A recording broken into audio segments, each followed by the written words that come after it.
Bro kabaddi league season 12 Tamil தலைவாசோட பிளேயரான நரேந்தர் கண்டோலோட இன்ஜுரி இப்போ எப்படி இருக்கு, ஒரு பாசிட்டிவ் அப்டேட் இருக்கு, அதை பத்தி நான் சொல்றேன்.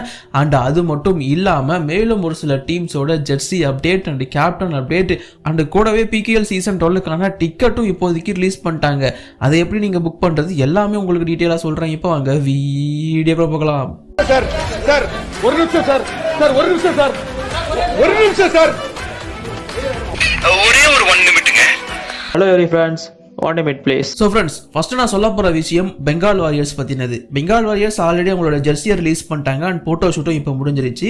நான் நேற்று வீடியோலேயே மென்ஷன் பண்ணியிருந்தேன், பெங்கால் வாரியர்ஸுக்கு கேப்டன் அண்ட் வைஸ் கேப்டனா தேவங் தலால் ஆர் நித்யேஷ் இருக்க வாய்ப்பு ரொம்ப அதிகமாக இருக்குன்னு சொல்லிட்டு ஸோ பெங்கால் வாரியர்ஸ் ஒரு வீடியோ ரிலீஸ் பண்ணியிருக்காங்க. அந்த வீடியோவை பொறுத்த வரைக்கும் நாங்கள் சீக்கிரமாக அப்டேட் தரோம். 22 ஆகஸ்ட் அன்னைக்கு மேபி இந்த வீடியோ பார்க்குறப்ப உங்களுக்கு அந்த அப்டேட் வந்திருக்கலாம். ஸோ அதில் வந்து பார்த்தீங்கன்னா ஒரு பிளேயரை வந்து ரொம்ப கம்மியாக ஆல்மோஸ்ட் நெகட்டிவில் காட்டியிருந்தாங்க. பட் அந்த ஃப்ரேமை ஃப்ரீஸ் பண்ணி பார்த்தீங்கன்னாவே தெரியும், அந்த தேவங் தலால்னு சொல்லிட்டு அந்த ஜெர்சி நம்பரும் அவரோட தான். ஸோ அவரை தான் வச்சிருந்தாங்க. மேபி அவரை கேப்டன் அனௌன்ஸ் பண்ண வாய்ப்பு ரொம்ப அதிகமாக இருக்குன்னு எக்ஸ்பெக்ட் பண்ணுறேன். அண்ட் அவர் மட்டும் கிடையாது, மேபி நித்யேஷ் கூட கேப்டன்சி ஆப்ஷனுக்கு இங்கே இருக்காரு.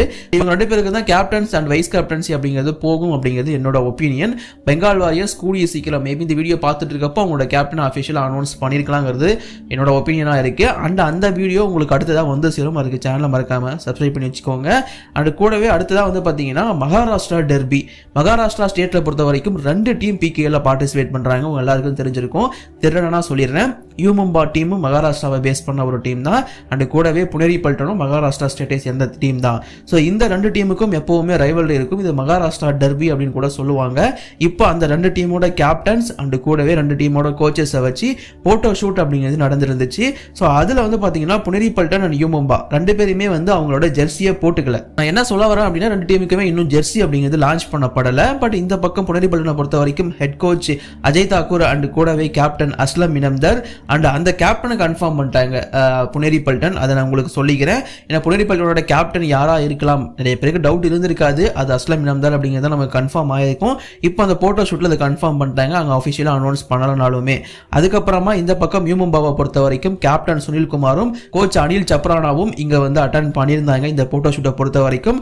ஏன் இது ரொம்ப முக்கியமானது, இவங்க 2 பேருக்கு மட்டும் ஏன் பண்றாங்கன்னு கேட்டீங்கன்னா, பிகாஸ் நான் முன்னாடியே சொன்ன மாதிரி மகாராஷ்டிரா டெர்பி கொஞ்சம் ரொம்ப ஃபேமஸான ஒரு டெர்பி அப்படிங்கிறது பிகேல பொறுத்த வரைக்கும் இந்த டெர்பி தான். ஸோ அதனால தான் இந்த போட்டோ ஷூட் அப்படிங்கிறது நடந்திருக்கு.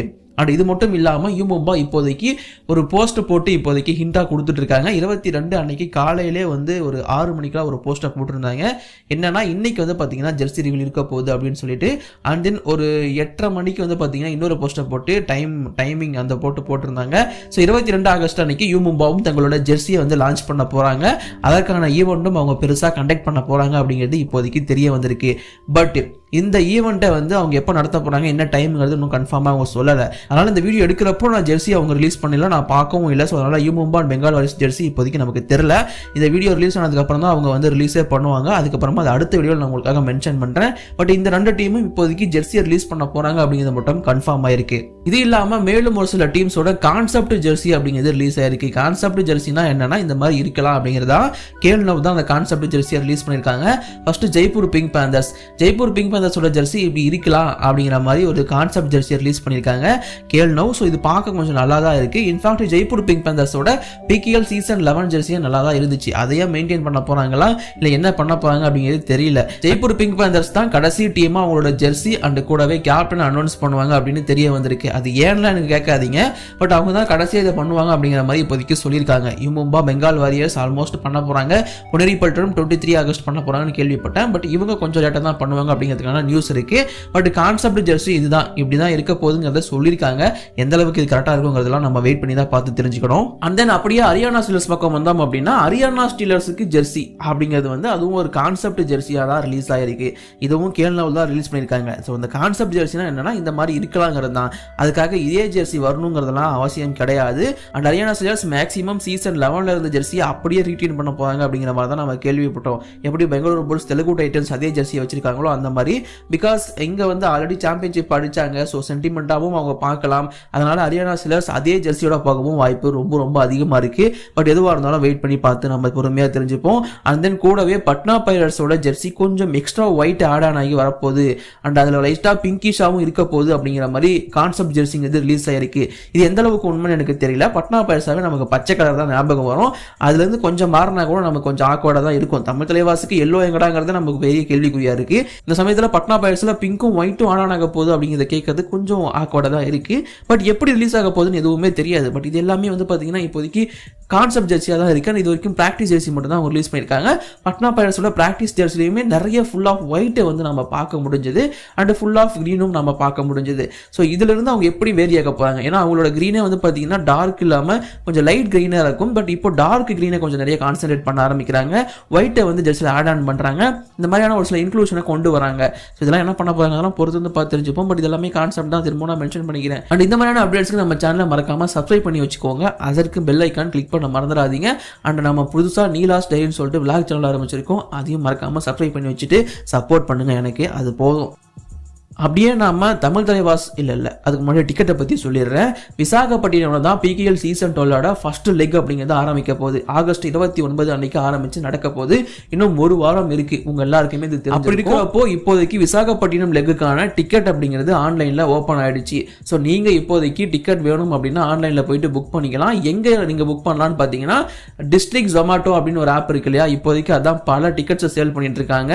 ஆல்மோஸ்ட் புக் மை ஷோ மாதிரி ஆயிடுச்சு அது. ஸோ டிஸ்ட்ரிக்ட் ஜொமேட்டோ அப்படிங்கிற அந்த ஆப் தான் இப்போதைக்கு இந்த டிக்கெட்ஸ் எல்லாத்தையும் சேல் பண்ணிட்டு இருக்காங்க. அங்க உங்களுக்கு அவைலபிளா இருக்கும். ஸோ வேணுங்கிறவங்க அங்க போயிட்டு டிக்கெட்டை வந்து புக் பண்ணிக்கோங்க. இப்போதைக்கு விசாகப்பட்டினம் லேக் மட்டும் தான் ஓப்பன் ஆயிருக்கு. சென்னை லேக் அதுக்கப்புறமா நடக்க போற ஜெய்ப்பூர் லேக் எல்லாமே லேட்டரா வந்து ஓப்பன் ஆகும் அப்படின்னு மென்ஷன் பண்ணியிருக்காங்க. ஸோ டிக்கெட் வேணுங்கிறவங்க மறக்காம போயிட்டு டிஸ்ட்ரிக்ட் பை ஜொமேட்டோவில் வந்து புக் பண்ணி என்ஜாய் பண்ணுங்க. எத்தனை பேர் விசாகப்பட்டினம்ல நம்ம வீடியோ பார்த்துட்டு இருக்கீங்க? அப்படி பக்கமா இந்த எத்தனை பேர் பார்த்துருக்கீங்க மறக்காம கீழே கமெண்ட் பண்ணுங்க. அண்ட் நரேந்திர கண்டோல விஷயத்துக்குள்ள வந்தோம் அப்படின்னா ஸோ அவருக்கு அந்த லெஃப்ட் ஹேண்ட்ல ஒரு இன்ஜுரி இருந்துச்சு. அதை நான் வீடியோவில் மென்ஷன் பண்ணி போட்டிருந்தேன். நிறைய பேர் அதுக்குள்ள என்ன மிரட்டி இருந்தீங்க. நரேந்திர கண்டோலா மட்டும் ஃபர்ஸ்ட் மேட்சா ஆடட்டும், அவனை உனக்காக நான் வீடியோ போடுவேன் அப்படின்னு சொல்லிட்டு என்ன கலாச்சி வீடியோ போடுவா அப்படின்னு சொல்லிட்டு போட்டிருந்தீங்க.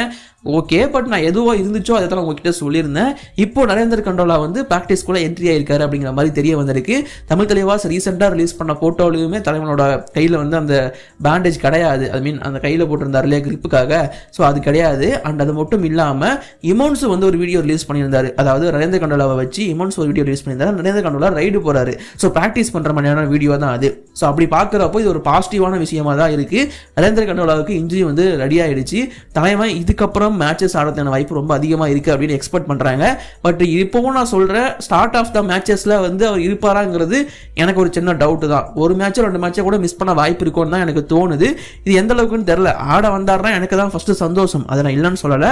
பட் மிஸ் பண்ணுவாரோங்கிற மாதிரியான எக்ஸ்பெக்டேஷனும் இருக்கு. வெயிட் பண்ணி பார்த்து தெரிஞ்சுப்போம். இந்த வீடியோல அப்டேட் இவ்வளவு தான். இப்போதைக்கு இந்த வீடியோ நான் முடிச்சு லைக் பண்ணுங்க, ஷேர் பண்ணுங்க, குற்றம் புரியாதவங்களுக்கு கமெண்ட் பண்ணுங்க. தேங்க்யூ.